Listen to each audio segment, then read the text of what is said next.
십자가의 도가 멸망하는 자들에게는 미련한 것이요 구원을 받는 우리에게는 하나님의 능력이라.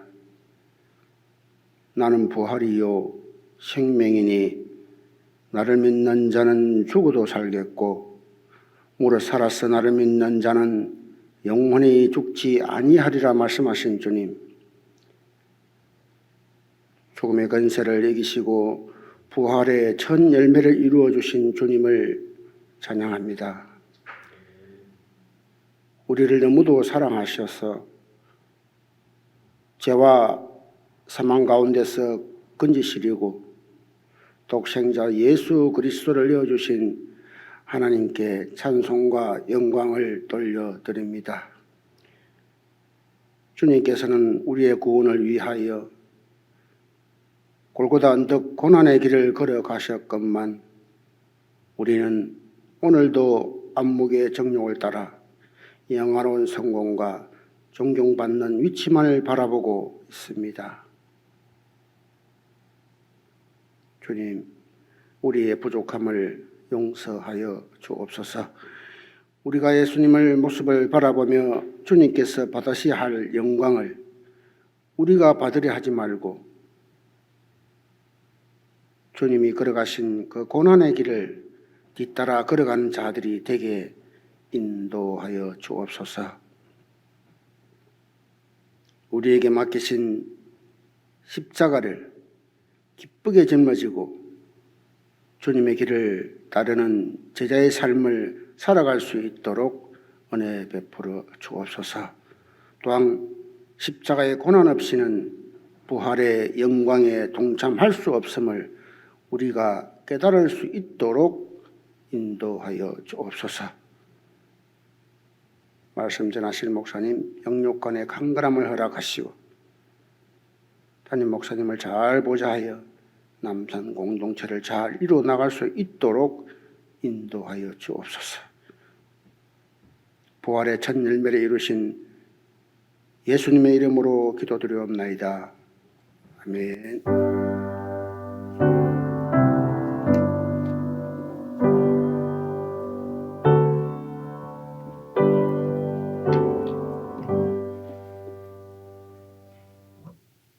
네, 우리 오늘 묵상할 말씀은 마가복음 14장 53절부터 72절까지 함께 보시겠습니다.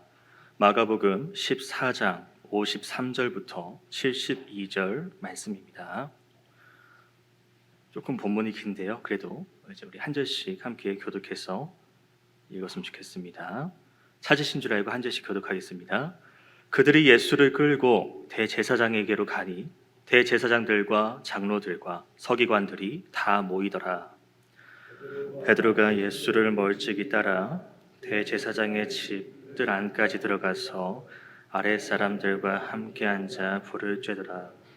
대제사장들과 온 공회가 예수를 죽이려고 그를 칠 증거를 찾되 얻지 못하니 이는 예수를 쳐서 거짓 증언하는 자가 많으나 그 증언이 서로 일치하지 못함이라.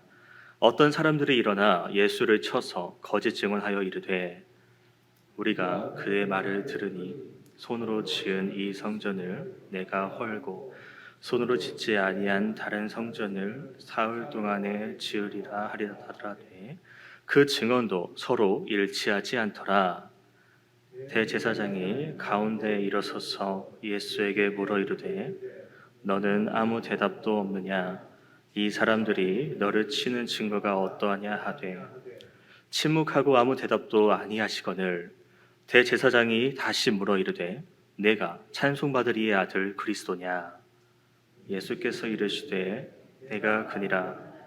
인자가 권능자의 우편에 앉은 것과 타고 오는 것을 너희가 보리라 하시니 대제사장이 자기 옷을 찢으며 이르되 우리가 어찌 더 증인을 요구하리요?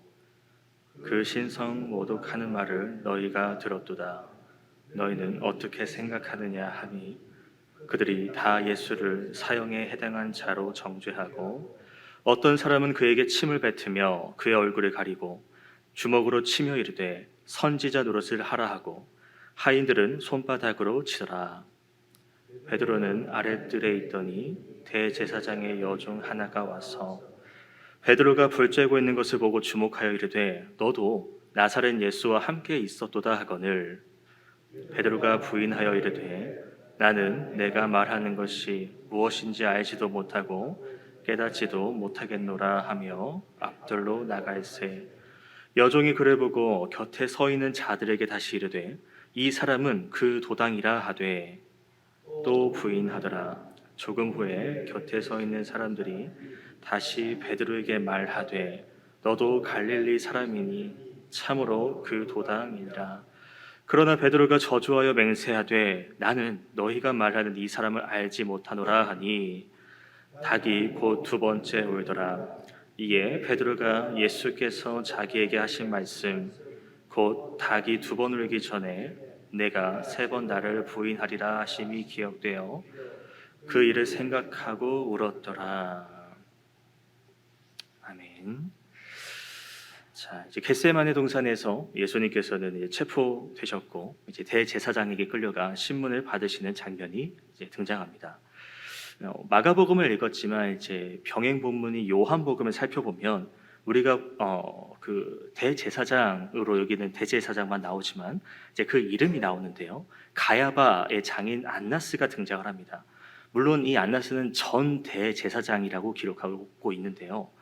왜 제사장이 가야바인데 왜 안나스 앞에 먼저 데려가서 했을까? 요세푸스라는 역사학자의 기록을 보면 안나스가 이제 이 가야바 전전에 대제사장을 했었고 그 안나스의 아들 엘르아살이 대제사장을 하고 그리고 이제 가야바가 그 뒤를 이어서 약 18년 동안 이제 그 대제사장의 자리를 잡고 유지를 하고 있습니다. 그러니까 왜 갑자기 이 얘기를 말씀드리냐면 여기서는 이름이 나와 있지 않다 말씀드렸지만 다른 병의 본문을 살펴봤을 때 뭐 누가복음이나 또 사도행전에서도 이제 대제사장 안나스와 가야바 대제사장은 이제 한 명이라고 알고 있는데 이름이 중복되고 또 이제 안나스가 나왔다가 가야바라고 이렇게 하는 것을 봤을 때 두 명이라기보다는 이제 그 안나스가 가지고 있는 좀 권력을 생각해봤으면 좋겠습니다. 안나스가 쭉 이제 대제사장으로서 이제 많은 권력을 가지고 그의 아들 그리고 가야바까지 이제 인맥이라고 해야 될까요? 라인이 이어지면서 이제 권위가 있다 보니까 이제 그 당시 유대인들이 안나스를 어떤 의미로 명예 대제사장, 이제 원로 대제사장으로 이제 여겼다라는 것이죠. 그래서 오늘 본문에서는 대제사장에게로 갔다라고 되어 있는데 마가복음만 보면은 이제 가야바의 뜰에 가는 겁니다. 가야바의 집에 가는 거지만 이렇게 앞서 말씀드린 요한복음에서 먼저 안나스의 집이라는 표현이 나오거든요. 그러니까 안나스의 집에 가서 신문을 받고 이제 가야바에게 와서 또 신문을 받는 장면이라고 우리가 먼저 생각하고 넘어가면 좋겠습니다. 이제 53절입니다. 예수님을 잡았다는 소식을 듣고 이제 지도자들이 가야바의 집들에 모여들기 시작합니다. 지금 시간대를 보면은 우리가 이제 겟세마네에서 예수님이 기도하시는 그 시간대를 생각해 보면 제자들이 잠을 이기지 못했다는 말씀을 기억하실 겁니다. 그러니까 피곤한 밤의 상태라는 것이죠. 그리고 우리가 말씀 묵상했을 때는 그냥 그들이 이제 그 무리들이 칼과 몽둥이, 뭉치를 들고 왔다고 되어 있지만 요한복음에서는 등과 횃불을 가지고 왔다라고 기록합니다. 그러니까 낮에는 불이 필요 없으니까 또 이것도 밤중에 그들이 찾아왔다라는 것이고 그는 거기다가 오늘 72절에 읽었던 부분이죠. 새벽에 닭이 두 번 울었다. 그러니까 밤중에 예수님 잡혀오셨다라는 것을 우리는 쉽게 알 수 있습니다. 그런데 문제가 무엇이냐면 왜 이 밤이 중요하냐? 이들이 가지고 있는 그 율법, 그 법칙을 생각을 해보면 일단 밤에 신문을 하는 것은 금지가 되어 있습니다. 그들의 법에 의하면 말이죠. 그런데 그 규칙을 깨고 밤에 모여서 예수를 붙들고 신문을 시작했다라는 그 말은 일단 자기들이 지켜왔던 그 법을 어겼다라는 것이죠. 일단은 이 지도자들은 뭡니까? 율법을 잘 알고 있는 사람입니다. 그리고 자기들이 회당에서 만든 공의회에서 만든 그런 법들도 그들이 달달 꿰고 있는 사람이라는 겁니다. 그런데 그것을 어기고 있다. 불법인 걸 몰랐을까? 알고 있음에도 그들은 이렇게 해서라도 예수를 죽이기 위해서 애썼다라는 것. 그 예수를 대놓고 낮에 재판하고 심판했다가는 밀란이 일어날까 두려워서 그들은 남들 몰래 저지르고 있었다. 게다가 이미 불법을 저질렀으니까 이 불법을 어떻게든 합법으로 해결할 수 있도록 우리가 이렇게 긴급하게 밤중에 재판을 해야 될 이유가 있다는 것을 드러낼 수 있도록 어떻게든 예수를 죽일 만한 증거를 찾으려고 예수님을 몰아세웁니다. 그래서 55절을 보면 뭐라 되어 있습니까? 대제사장들과 온 공회가 예수를 죽이려고 그를 칠 증거를 찾는데 얻지를 못합니다. 증인들이 모여든다고 하지만 서로 증언들이 다릅니다. 그러니까 이것을 합당하게 예수가 이런 불법을 저질렀다라고 세울 수가 없다라는 것이죠. 다 거짓이기 때문에. 근데 그 와중에 놀라운 것은 예수님은 그들이 거짓 증거를 하든 어떤 말을 하든 앞에서 난리를 치든지 간에 아무 말씀을 하지 않으십니다. 물론 이제 그 거짓에 대해서 반박한다 한들 이미 이 무리들이 예수님 당신을 죽이려고 하고 있기 때문에 말해봤자 아무 소용이 없으니까 라고도 생각할 수 있겠죠. 근데 그것도 그거지만 이제 예수님께서는 이미 겟세마네 동산에서 마음을 다잡으셨죠. 내가 아버지의 뜻대로 십자가로 나아가야 한다는 것을. 그렇기 때문에 그런 거짓 증인들이 나오고 막 당신을 몰아세운다 하더라도 예수님께서는 그저 침묵하고 때를 기다리고 계십니다. 자, 이렇게 거짓 증인들이 계속 말을 해도 맞지 않으니까 이제 대제사장이 직접 나서서 예수님을 신문합니다. 61절에 이렇게 이야기하죠. 네가 찬송받을 이의 아들 그리스도냐? 다시 말하면 네가 메시아냐? 보통 이렇게 대제사장이 나서서 직접 신문하는 경우는 흔치 않습니다. 그런데 그만큼 이 가야바는요, 요한복음 11장 48절부터 보면은 이 예수, 이 한 사람을 처형하지 않으면 이제 로마인들이 와서 자기들 땅, 민족, 그것을 빼앗고 무너뜨릴 거에 대한 그런 두려움 때문에 나라를 위해서 이 예수를 무조건 죽여야 한다. 희생이 아니라 무조건 죽여야 된다라는 생각을 갖고 있었다는 것이죠. 그러니까 자기만의 믿음, 자기의 권력, 어떤 의미로는 좀 거룩한, 좀 공의적이지 않습니까? 이 나라를 지키기 위해서 내가 한 사람을 대를 위한 소를 희생을 해야겠다라는, 그래서 한 사람을 묻으려고 하는. 하지만 이것은 가만히 생각해 보면 결국 자기의 욕심, 자기의 자리, 그것을 빼앗기지 않으려는 인간의 타락한 모습이라는 겁니다. 하나님께서는 우리에게 많은 지혜를 주시고 많은 풍요를 허락하셨습니다.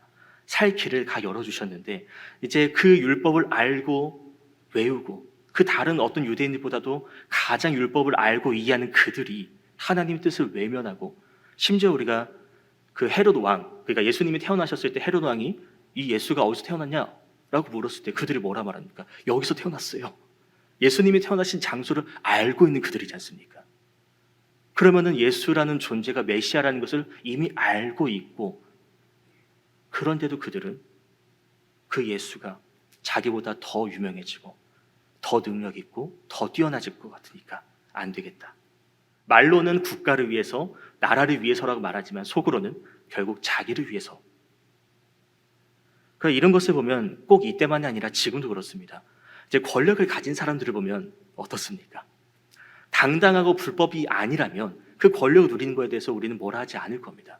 그런데 권력이 있는 사람이 불법을 저지르고 그 불법에 대해서 정당한 대가를 치르면 우리는 말을 안 하겠지만, 그 권력을 유지하기 위해서 불법을 저지른 것에 대해서 책임을 회피하는, 어떻게든 불법을 저지르고 또 악한 지혜를 동원을 해서 그 자리를 유지하려고 온갖 거짓말과 행동을 하는 것을 보면 얼마나 그게 인간의 타락한 모습인지 우리는 그걸 보면 깨닫고 있지 않습니까? 이런 권력자라고 말씀드렸지만 지금은 종교 지도자들, 종교 권력자들입니다. 그런데 이런 종교 지도자들의 모습이 우리한테도 있지 않은지는 가만히 생각해 봐야 됩니다.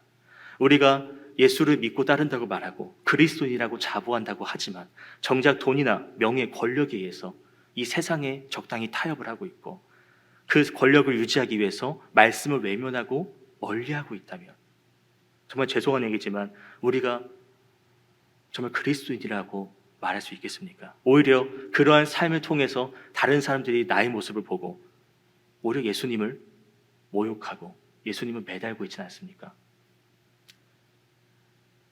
너가 메시아냐라는 그 질문에 예수님은 그동안 침묵하시다가 이제 답변을 하십니다. 그동안은 그저 침묵 가운데 있었지만 이제는 당신이 어떤 분인지를 드러내셔야 했기 때문입니다. 예수님은 분명 알고 계셨죠. 이제 신선모독죄는 어떻게든 이들이 당신을 죽이려고 한다는 그 마음.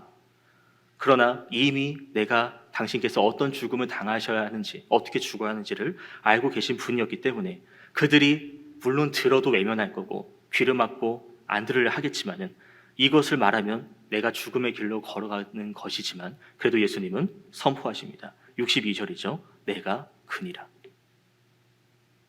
인자가 걷는 자의 우편에 앉은 것과 하늘 구름을 타고 오는 것을 너희가 보리라. 예수님은 그동안 당신의 정체를 드러내지 않으셨습니다. 귀신에게도 조용하라 말씀하셨고 제자들에게도 아직 드러내지 말라고 비밀로 해달라고 당부해 오셨습니다. 그러나 이제는 더 이상 숨기실 필요가 없는 주님의 때가 이르렀습니다. 이 한마디에 이 종교 지도자들은 이제 자신들만의 증거를 딱 잡아챕니다. 그동안 사형을 시킬 만한 증거가 없었지만 이제 이 예수가 자기가 메시아라고 말하는 것은 자기가 곧 하나님, 이는 그 유대인들에게 신성 모독인 것이죠. 한낱 인간인 존재가 어떻게 하나님이라고 할 수 있느냐. 그래서 저 예수가 말하는 것을 듣고 사용할 만하냐? 사용할 만합니다. 그리고 그들 이제 예수를 죽이려 합니다. 만약 예수님께서 이때 그냥 이 상황에서도 침묵하셨으면 이들은 더 이상 증거를 어떻게 잡아낼 수가 없었겠죠. 이미 앞서서 계속 거짓 증인들을 불러왔는데도 계속 말이 맞지 않고 거짓이니까 어긋나고. 그러니까 예수님께서 당신이 메시아냐라는 질문에 침묵하셨다면 이 지도자들은 그래도 예수님을 죽이려 할 수가 없었을 겁니다. 하지만 예수님께서는 결국 당신의 정체를 드러내셨고 이는 이제 하나님의 뜻에 순종해서 인류의 죄를 대속하기 위한 그 메시아의 사명을 감당하려는 장면을 드러내고 계신다는 겁니다. 근데 재미있는 장면은 가야바가 그 말을 듣고 자신의 옷을 찢어버립니다. 보통 이제 대제사장이라고 하면 자신의 옷을 찢어서는 안 됩니다. 이제 레위기의 말씀이 나와 있고 이제 그 옷을 찢는다는 것은 그만큼 너무나도 고통스러운 괴로운 그런 상황이면 열왕기하 이제 18장에도 등장을 하는데요.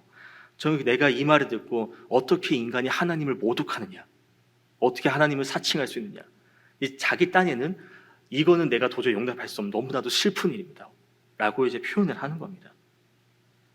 그런데 이렇게 자기 옷을 찢는 행위가 누구를 위한 것인가라는 것을 우리는 생각해 봐야 됩니다.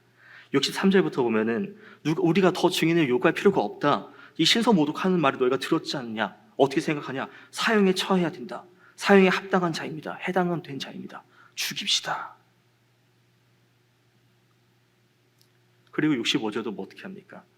이제 어떤 사람은 침을 뱉으면서 그리고 자, 내가 어느 손으로 때릴까? 어느 방향으로 때릴까? 너 예언자라며 선지자라며 맞춰봐.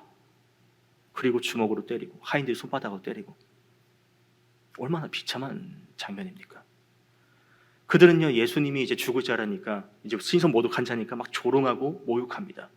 그런데도 예수님은 내가 그니라, 내가 메시아다라고 밝히신 이후에 그들을 저주하거나 심판하거나 그런 말씀을 전혀 하지 않으시고 그저 묵묵하게 그 길을 걸어가십니다.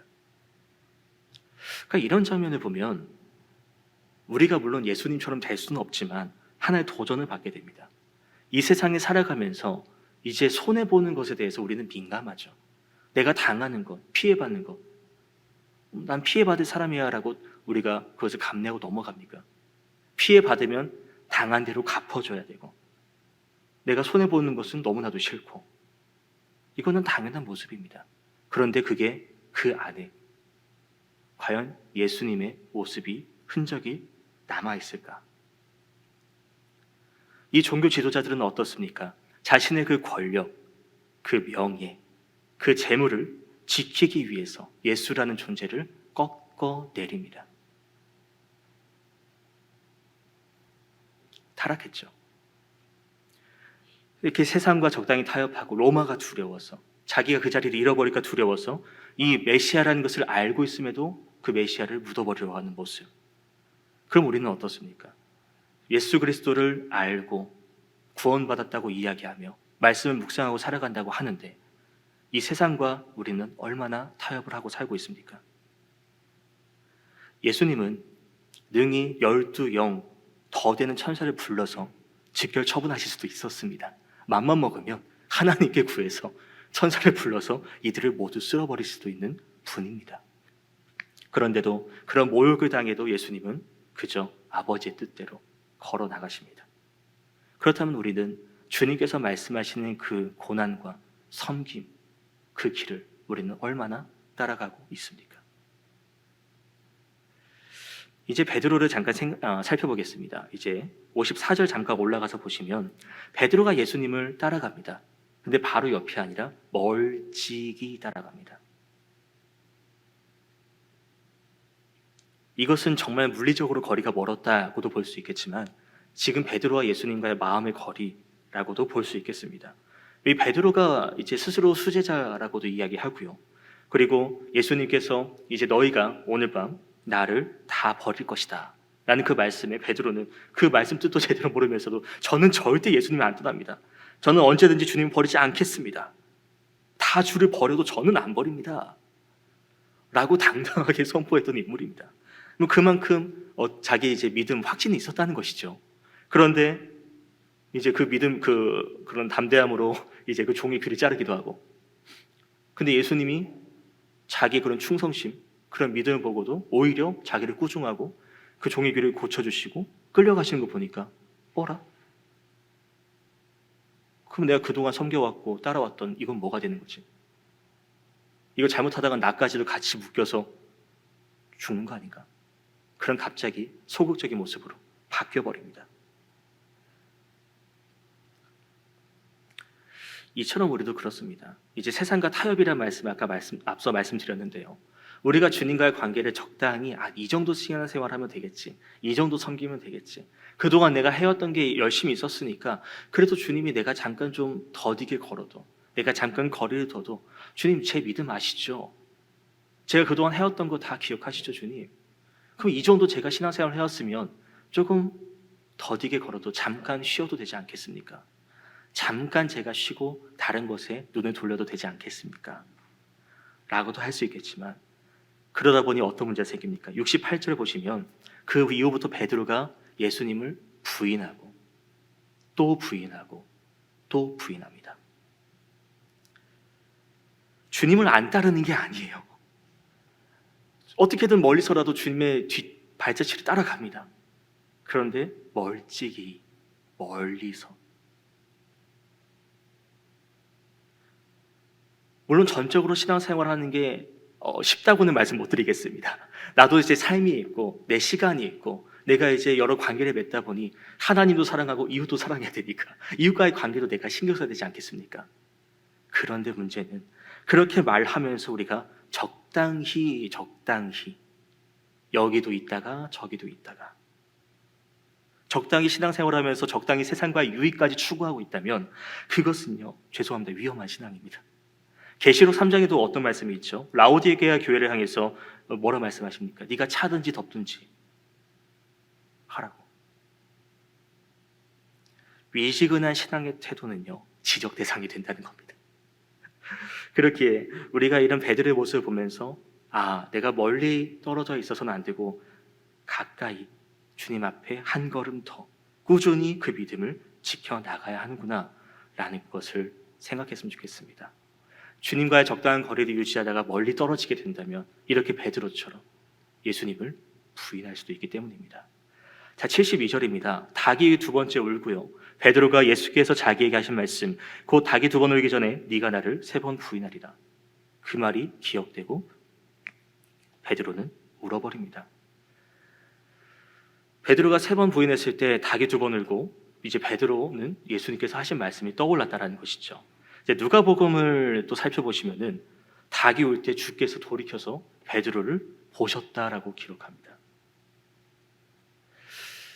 절대 나는 주님을 배신하지 않겠습니다. 주님을 떠날 떠나지 않겠습니다. 그렇게 자신만만하게 말했던 그 베드로가요, 자기 안위를 위해서, 자기 목숨을 아끼기 위해서 예수님 부인하고 심지어는 뭐라 말합니까? 저주합니다. 예수님.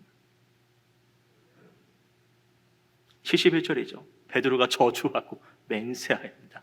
예수님을 모른다고요. 이런 거 보면 어떻습니까? 그렇게 내가 예수님 말씀대로 살겠다고 다짐해놓고서는 죄를 저질렀어요. 말씀 어겼습니다. 그 심지어 예수님과 눈이 마주쳤습니다. 이 예수님과 베드로의 심정은 어떤 심정이었을까요? 베드로는요, 심히 통곡합니다. 그래도 베드로는 그나마 다행인 것은 주님 말씀이 떠올랐다라는 거예요. 베드로는 실패했습니다. 예수님을 배신했고요. 그런데도 그 배신한 가운데서도 아차 하면서 주님 말씀이 떠올랐다라는 겁니다. 그래서 이런 것을 보면은 이런 실패와 이런 넘어짐 가운데서 주님은 하나님의 일꾼으로 세우시는 그 은혜를 우리는 살펴볼 수 있습니다. 이 은혜가 아니라면요, 이 베드로가 예수님 부인하고 예수님 저주한 것 용서받을 수 있을까요? 자기가 얼마나 믿음이 있다고 자신만만하게 주님을 따르겠다고 선포해놓고서는 그것을 자기가 부인해버리고, 그런데도 주님은요, 이런 낮은 자, 약한 자, 이런 연약한 자들을 부르시고 훈련시키셔서 주님의 일꾼으로 세우시는 분입니다. 그러니까 이런 훈련을 통해서 베드로는 이제 다시는 호언장담하는 일이 없게 되겠죠. 하나의 큰 교훈을 얻었으니까요. 또 반대로 이제 가룟 유다를 우리가 좀 잘 알고 있습니다. 가룟 유다도 후회했습니다. 예수님을 팔았다가 다시 정신 차리고 은혜 돌려주면서 예수님 돌려달라 말하지만 거절당합니다. 그리고 가룟 유다는 예수님께 나아가서 회개하지 않고 어떻게 합니까? 목을 매달고 스스로 목숨을 끊어버립니다. 양심의 가책을 느끼고 돌아왔냐 아니냐의 차이가 이렇게 갈라진다는 거죠. 둘 다 실패했고 패배자입니다. 둘 다 배신했습니다. 하지만 그 결과는 우리 너무나 잘 알고 있죠. 베드로는 다시 주님께 부름을 받았고 가룟 유다는 그냥 그 자리에서 끝나버렸고, 이 차이는 무엇입니까? 말씀을 붙잡았느냐 아니냐의 차이입니다. 그렇기 때문에 우리가 계속 말씀을 이야기하고 묵상을 이야기하고 이렇게 말하는 이유가 여기서 나온다는 것이죠. 저보다도 많은 신앙생활을 해오셨기 때문에 이미 성경 통독도 수없이 하셨을 것이고 저보다도 더 말씀을 잘 전할 수도 있으실 겁니다. 그런데 때로는 이게 너무 잘 알기 때문에 이 말씀은 이 말씀이고 저 말씀은 저 말씀이고 나는 그냥 얘기만 들어도 본문만 얘기만 들어도 오늘 무슨 얘기 하겠구나 라고 바로 아실 수도 있을 겁니다. 다만 우리가 그런 상황이다 하더라도 말씀을 가까이 해야 됩니다. 말씀을 가까이 하고 계속 마음에 새길 수 있어야 한다는 것. 그러면 내가 어떤 위기의 상황에 처하더라도, 내가 어떤 넘어짐인 순간에 처하더라도 그 말씀이 떠오르면서 내게 또 힘이 되고 바로 나아갈 수 있는 힘을 준다는 것입니다. 그렇기에 우리가 말씀을 다시 한번 가만히 묵상했으면 좋겠습니다. 하나님 말씀에 의지하면서 그 묵묵하게 십자가의 길로 나아가셨던 예수님의 그 모습, 실패했다 하더라도 그 말씀 떠올리고 통곡하고 그래도 예수님을 떠나지 않고 그 부르심 가운데에 결국 다시 나왔던 그 베드로의 모습, 우리도 이렇게 잠시 말씀을 떠나 주님을 배신한 모습을 살아갈 수도 있지만 그날 그 말씀 가운데 주님은 우리를 다시 부르시고 일꾼으로 세우신다는 것을 생각하면서 또 이 고난과 그런 시험 가운데에 우리가 더 말씀을 의지하고 말씀을 붙잡고 이 믿음의 길을 단단하게 세워서 언제라도 주님 부르심 가운데에 우리가 아멘이라고 순종하며 기쁨으로 나아갈 수 있는 우리 모두가 되었으면 좋겠습니다. 개인적으로 말씀 묵상하시겠습니다.